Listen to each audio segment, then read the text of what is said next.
તો અમદાવાદમાં અવિરત વરસાદ વરસી રહ્યો છે, તેને લઈને અનેક વિસ્તારોમાં પાણી ભરાઈ ગયા છે। પણ હાલ જે અમે તમને દ્રશ્યો બતાવી રહ્યા છીએ નરોડામાં કે જ્યાં પાણી ભરાયેલા છે, પ્રી મોન્સૂનની કામગીરીના લીરે લીરા ઉડ્યા છે। અમદાવાદના નરોડામાં વરસાદી પાણી ભરાઈ ગયા છે।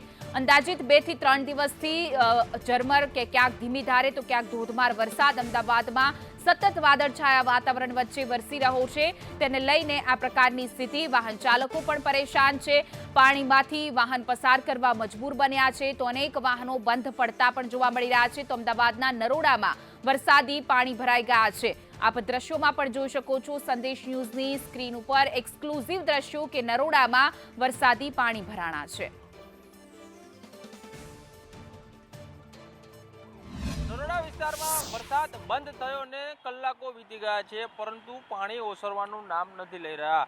મધુવન ગ્લોરી વિસ્તાર જે છે નરોડાનો, ત્યાં હજી પણ ઘૂંટણસમાં પાણી ચોતરફ ભરેલા છે। સ્થાનિકો જે છે તેને પારાવાર મુશ્કેલીનો સામનો છે તે કરવો પડી રહ્યો છે। જીવન જરૂરિયાતની વસ્તુ લેવા માટે પણ તે લોકો બહાર નીકળી શકે તેવી સ્થિતિ નથી। કેટલાક સ્થાનિકો છે તેની સાથે વાત કરીશું।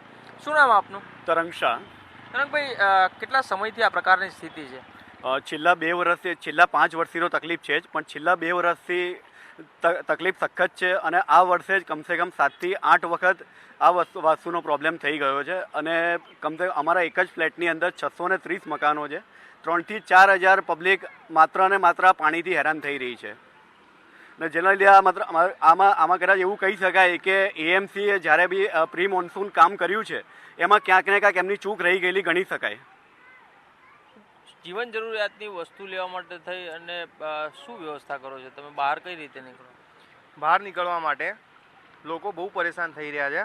અને ઘરની અંદર સિટીઝન લોકો રહે છે જે બહુ પરેશાન થઈ રહ્યા છે। છેલ્લા 5 વર્ષથી મ્યુનિસિપાલિટીને કમ્પ્લેન કરીને થાક્યા, ઓનલાઈન કમ્પ્લેન કરી, અધિકારીઓ આવે છે, કોઈ જ વસ્તુનો અહીંયા કોઈ નિકાલ કરી આપવામાં આવતું નથી।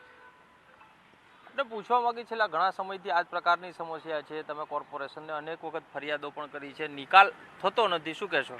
સાહેબ, તમે કોર્પોરેશન જાઓ, ક્યાંક પણ જાઓ, અહીંયા કોઈ સાંભળતા નથી। આ છેલ્લા વર્ષોથી આ બધું ચાલે છે, જ્યાં જીવનો પણ જોખમ છે। જ્યારે રોગચાળા ફેલે ત્યારે અહીંયાના સોસાયટીને ઘણા બધા લોકોને મલેરિયાથી લઈને દરેક જાતના રોગો થાય છે। આપણે જ્યારે કોર્પોરેશન જઈએ ત્યારે એ કહે છે થઈ જશે, પણ જ્યારે ટેક્સ એમને લેવાનું હોય, વસૂલવાનું હોય ત્યારે નોટિસ આપે છે। ત્યારે બહાર જ્યારે સોસાયટીનો કચરો આવી જાય ત્યારે નોટિસ આપીને એમનું ચાલાન આવી જાય છે, પણ તંત્ર સોસાયટી માટે કે સમાજ માટે કંઈ કરતો નથી। લોકો અહીંયા બહુ પરેશાન છે। સ્થાનિકો છે તે કહી રહ્યા છે કે લોકોને અહીં પારાવાર હાલાકીનો સામનો કરવો પડી રહ્યો છે। ટેક્સ ઉઘરાવવાનો હોય તો તાત્કાલિક તે લોકો ટેક્સ ઉઘરાવવા માટે થઈ આવી જાય છે, પરંતુ સ્થાનિકોની સમસ્યાના નિવારણ માટે થઈ અને કોઈ કામગીરી છે તે કરવામાં આવતી નથી અને લોકોને આ જ રીતે પાણીમાં ચાલી અને બહાર નીકળવું પડે તે પ્રકારની સ્થિતિ સર્જાઈ છે। કેમેરામેન દિલાવર શેખ સાથે કશ્યપ જોશી, સંદેશ ન્યૂઝ, અમદાવાદ।